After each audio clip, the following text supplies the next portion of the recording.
That'll be great. Right, welcome to Future Ready, a conversation with fun people doing great work in the computer science and tech education space in Nebraska. I'm Shonna Dorsey with the Ingraham-Beck Foundation, and I'm here with my co-host.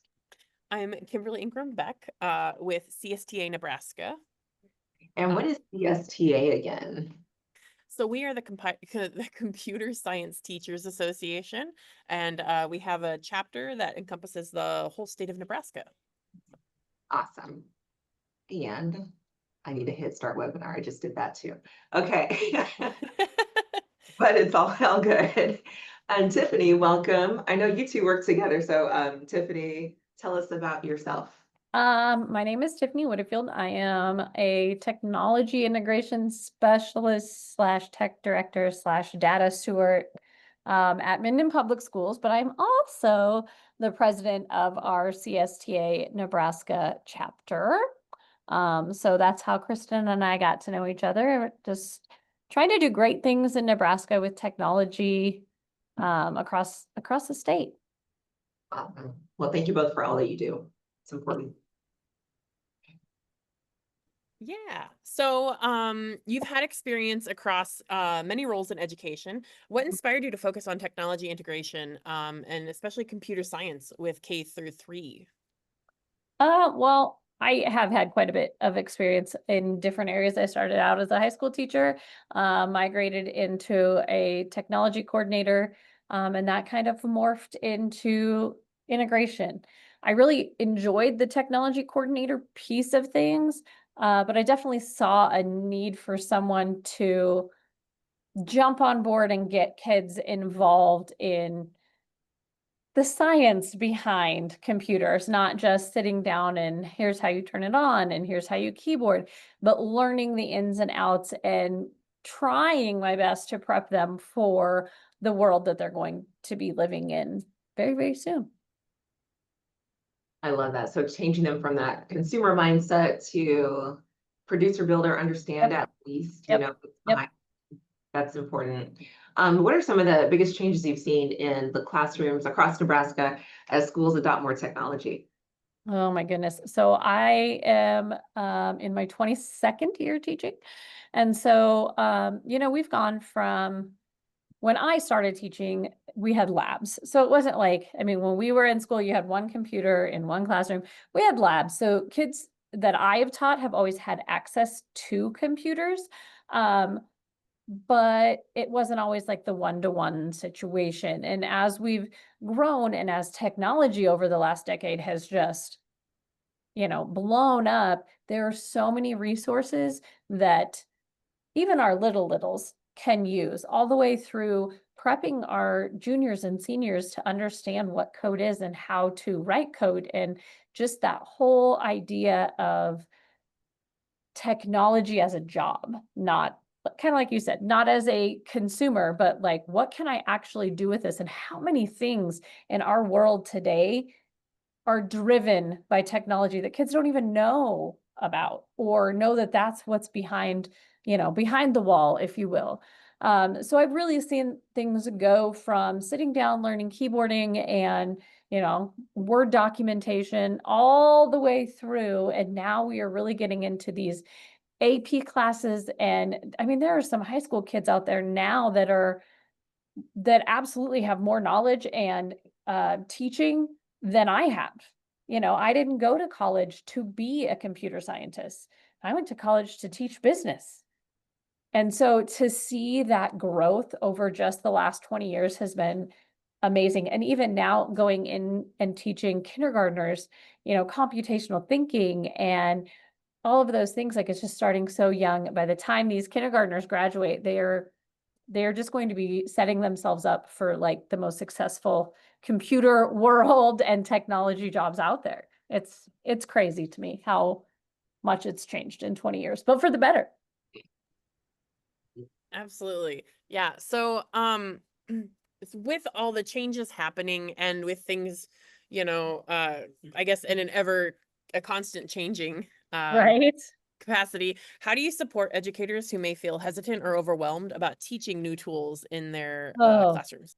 This one's hard, especially, and this is something that CSTA Nebraska is really trying to help with, because I come from the western part of the state, central western, and there's a lot of really small schools. And so I think there is a really big hesitation to jump in and to just do it, because most of those teachers are wearing numerous hats.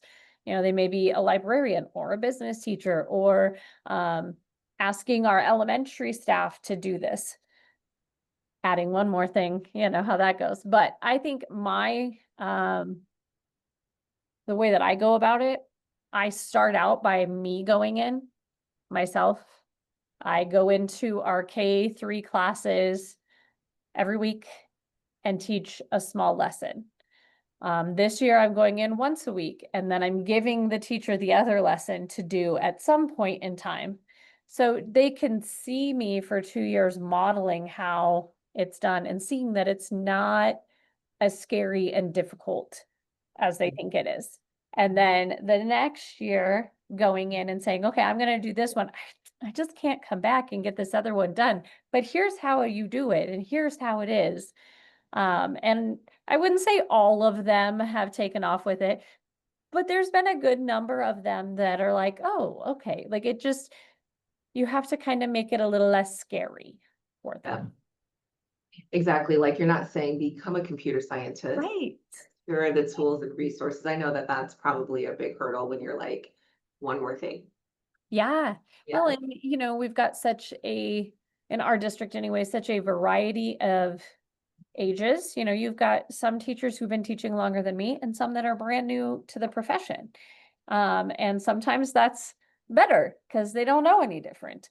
But then you've got these older, more veteran teachers that are like, okay, but what about reading? What about math? What about, you know, these things? And not understanding that you can collaborate those two things together. And the kids are going to really enjoy it. And you're going to see that they're going to learn skills that they wouldn't have otherwise learned. Yeah, that's really good. I'm gonna actually skip to the next question, then Kim will ask you we'll figure it out. But it kind of ties into exactly what you just said. But how do you balance introducing those innovative technology platforms and tools with making sure the basics of learning remain strong for the young students? I always, for the last 4 years that I've been doing this job anyway, I always try to find out, like we have 3 sections of each class. So I will go in to their common plan time and like, okay, what is your big topic? And either we will work together and I will help them come up with some way to integrate, not the word, to combine their lesson with computer science. A lot of times I will go in and help them teach that lesson. Or if there's just not enough time, I can tailor the time that I come in to the same thing that they're working on.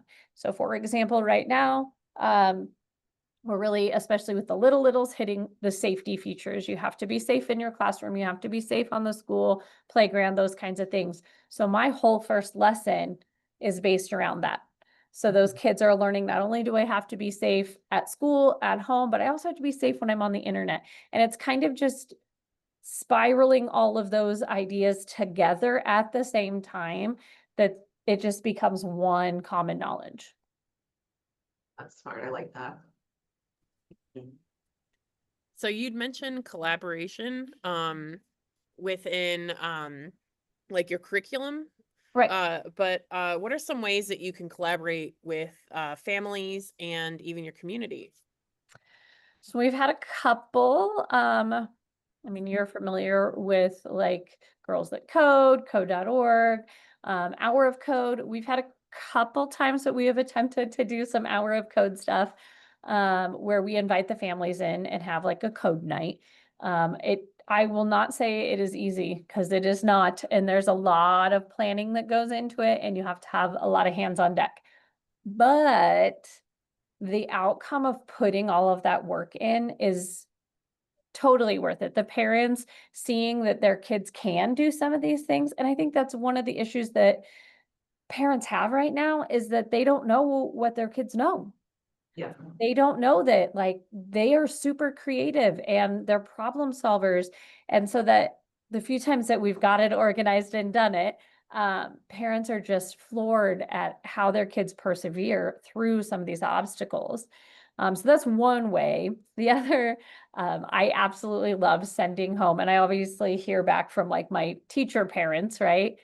But I love sending home, like we talk about, algorithms with my first graders and sending them home with that idea, like they have the algorithm little alligator that they color while we're talking about stuff. And then they take it home and their parents are like, my second grader knows what an algorithm is. And they're just like blown away. So I always try to like send something home, even if 2 or 3 kids talk to their parents about it, at least it's out there and the parents can kind of see like, hey, we are introducing this stuff.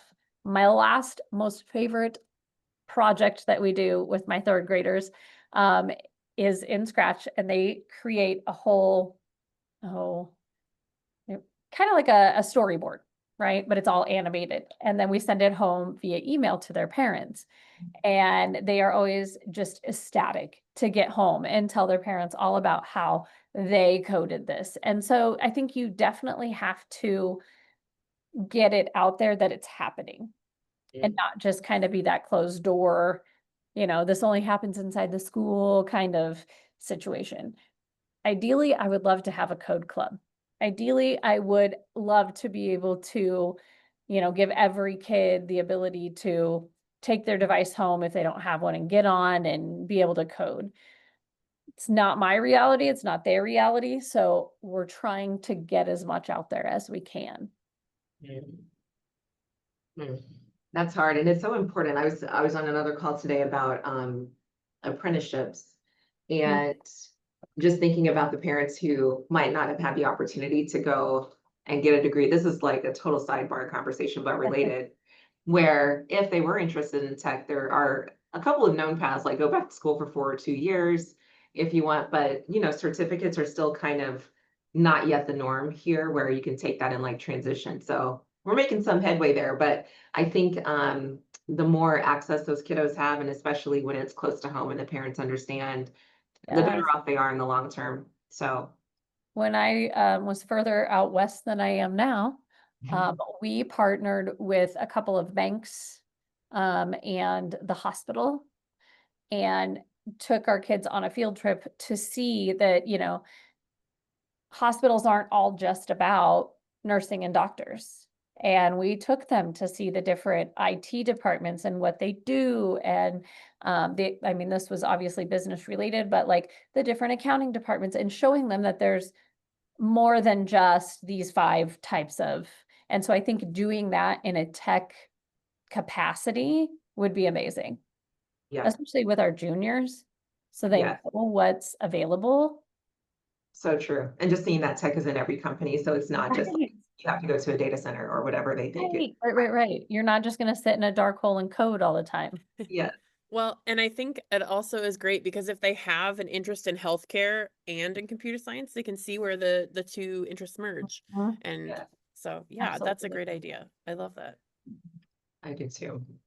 Okay, let's see. I gotta get myself organized here. Where were we at?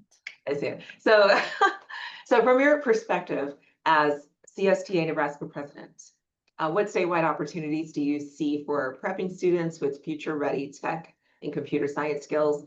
I'm thinking of LB 1112 and all the things, but what do you see?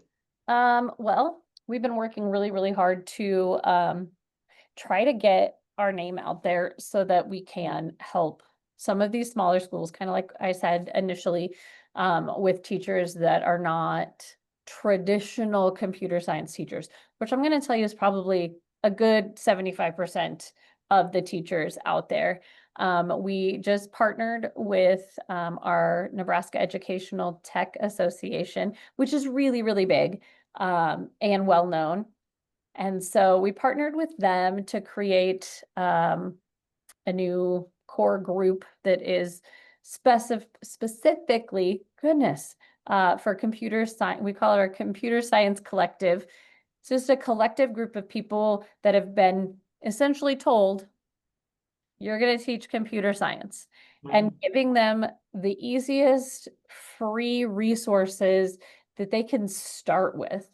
You know, I did not start out in computer science. Actually, when I took my first tech job, I was deathly afraid I was going to just do horrible. And after a couple years of not being in the classroom, I was like, I miss the kids. How can I, transition this? But I didn't have anything, and I was from Omaha. I was 5 hours away from any real, big metropolitan area that had specific computer science teachers. And so I had to kind of figure it out on my own. And so we are trying to really help those teachers not feel like they are alone, for one, and two, that they're not just treading water. Like, we have a set curriculum that you can go through that hits all of these specific areas for the law, and all you have to do is take it and do it. But we're also giving them, here are some other options. If once you get through that first year of like, I don't know where to start, here's where you start. And then here's how you can grow. So we're really just trying to reach out, build that community, because I know as a one-off teacher, it's so scary when you don't know anybody and you don't want to ask. Like, I don't want to be that weird person that's like, hey, do you know somebody that knows somebody? So we're hoping to be able to get that door open so they feel comfortable coming and asking questions and getting resources. Yeah, Goal, absolutely. anyway. Yeah. So say someone is in their district, they're the only tech person there, but they want to work on improving tech integration in their district. Where do you think they should start, or do you have any advice for them? Well, I think they should join CSTA-Nebraska, obviously. Yeah, I would say our ESU system is amazing in Nebraska. And so that would be my first inclination, is to reach out to their local ESU and just see what's available. Our ESUs have come a really, really long way for sharing resources from the last 20 years. Like, you were part of your ESU and that was it. And now they are really working together to say, hey, I have a really good person that does XYZ. Let's do a workshop, but we're going to do it virtually so that everybody can see. And so you get that outreach. From there, I would definitely say not to not be in CSTA, but the state's NETA group is amazing. And if they were able to get to either the fall or the spring NETA conference, would be a huge first step, where they may actually get a little overwhelmed, but would get lots and lots of information and make those connections. Because Kristen, as you know, having the connection to somebody that knows somebody that knows somebody, you're going to get a lot more hands-on, one-on-one, here's how you do it situation. We, as part of the CSTA Nebraska and NETA, have been working on a mentorship program. So people like Kristen, who have way more knowledge than I do in CS, can help some of those teachers that don't know where to start. Myself, where I can help a brand new teacher who doesn't know what to do, or even a core teacher that their district has said, okay, everybody has to teach computer science. Cool. How do I do that? Like, being able to have somebody that you can call and say, this is going to be a dumb question, but I think that those are your staples, your ESUs, getting to NETA or getting onto our CSC listserv, and finding somebody that you can ask questions to. I agree. Like, those one-off conversations are so helpful. And just like you said, just building your network of other educators who are in a similar boat, a boat ahead of you, who can help out because they've been there, done that, that sort of thing is how we, so. Well, and it's so rewarding once you're in that kind of middle ground and there's somebody asking you for help. It's so rewarding to be like, oh, hey, I have an answer for that. Mhm. Years ago, I wouldn't have had an answer for that. So it's rewarding on both ends, I think. For sure. And I think there's so many different ways that you can go about doing like the required standards, for example. Yeah. Just having a community that you can ask, hey, what's everybody doing?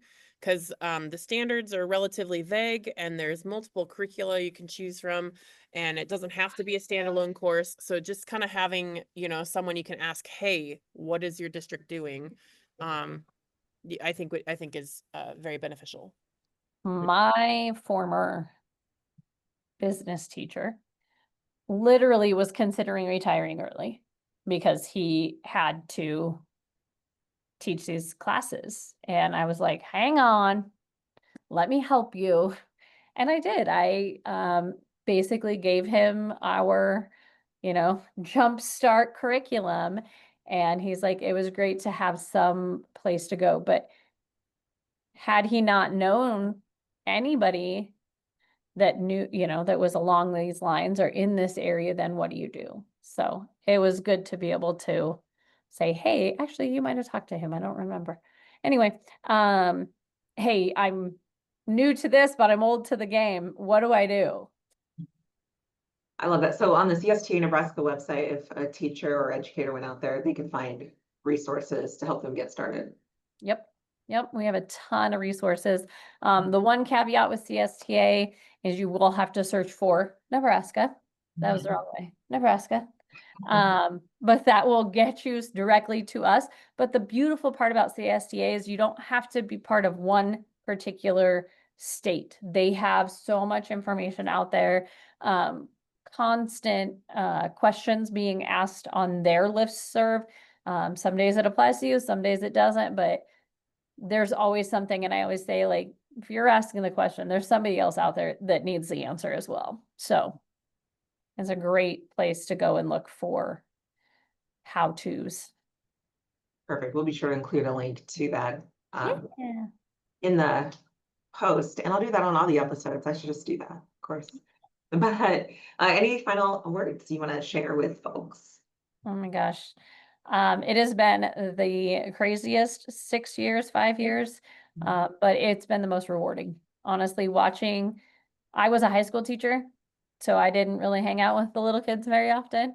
And it has been the most rewarding thing watching them grow from kindergartners all the way up to 6th graders now, really, and how much they have retained and how they apply it in just every day. It's the most rewarding thing, short of parenting, that I've ever done. Love it. Awesome. How about you, Kimberly? Any final thoughts from you?